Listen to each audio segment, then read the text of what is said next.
breaking news. We have a resolution. The man on top of the power pole in San Francisco has just come down. This was the power structure overhanging the tracks at the 4th and King station there for Caltrain.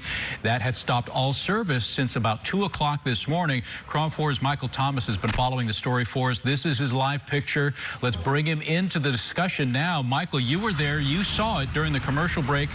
The man coming down. Describe what happened. Yes. Correct. Well, he started to slowly make his way down, from each pole that you see there. He's now down at the bottom. He's being detained by officials. They're on the actual literal train tracks. I'm standing somewhere off camera so I can see what's happening visually. Right now, he's on the ground. They do have him detained. There's probably about 10 people or so around him. But he began to come down. He slowly made his way over to that main pole that you see there.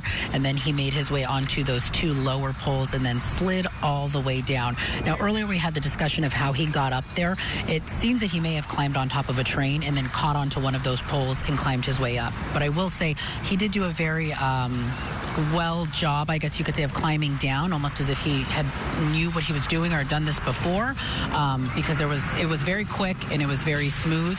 But he is now down on the train tracks. Officials have detained him. It looks again that there's about 10 people or so near there. They do have a stretcher out for him to take him, I would assume, to get evaluated. And again, it all happened within the last 2 minutes or so. And I think we can do, if we can move our camera over this way to get you a better live look. It may be a bit shaky, but we're going to try to move it over for you so you can see what we're talking about and what I'm seeing. Give us just a second. Let me see if we can get that for you. Bear with us. Daria, James, this all started at around 2 o'clock this morning. And he was up there for at least 5 or 6 hours or so. And as to how he got up, again, we do not know. But you can see now this live picture of him being detained by officials. They're moving him onto what I would assume is the stretcher, because the stretcher is on the other side of him. But he climbed down it, and as soon as he got down, they began to detain him. Wow, okay. Yeah, we can see that now, Michael, them tending to him and preparing to remove him from the scene. If you're just joining us, I don't know if we have the video, but I mean, he was 50 or 60 feet up there for hours. They de-electrified the whole station and stopped service, and we've got a bus bridge. I'm wondering, maybe you'll get word first, Michael, how quickly they can get that electricity flowing again and get Caltrain going, because now that nobody's near the power, I'm certain that they'll do that pretty soon, don't you think? Correct. I would assume, but it looks like they may have to clear this area first, obviously. And I also don't know if they would need to inspect the transformers and that power pole that he was on, because he was kind of dilly-dallying with all of those little cords that are up there. How significant they are, I don't know. But he is currently yelling.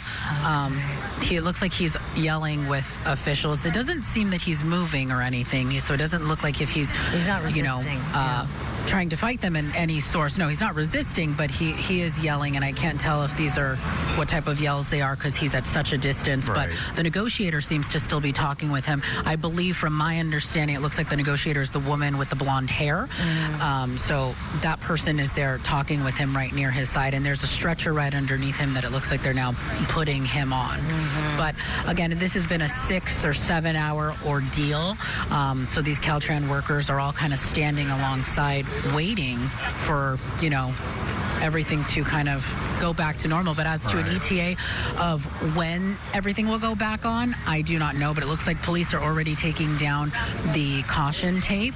So that could be a sign of things may move quickly. Right, okay. Well, and you made a good point, Michael. Caltrain will certainly have to inspect all of that, the transformers, that structure up there that he was, jumping and bouncing on since 2 a.m. this morning, and have to make sure that's good to go before they re-energize the lines and get the trains moving again. All right, well, we'll go back out to you for an update soon.